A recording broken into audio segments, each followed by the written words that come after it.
Title: Grimace, the unspoken language of discomfort.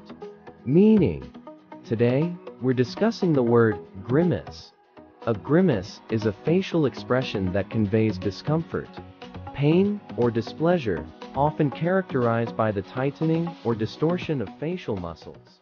It signifies the unspoken language of conveying our physical or emotional discomfort. Pronunciation: pronouncing grimace is simple, ɡrɪmeɪs, with a soft G and clear enunciation. Use in a sentence. For example, when someone is in pain, they may grimace to signal their discomfort without saying a word.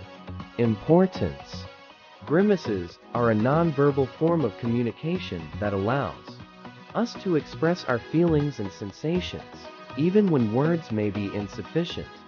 Conclusion: in summary, grimace is a word that represents the silent expression of discomfort and pain through facial cues. Thanks for joining us today on Connect to World. If you found this information helpful, please give it a thumbs up. And don't forget to subscribe for more educational and informative content. Stay tuned for our next word exploration.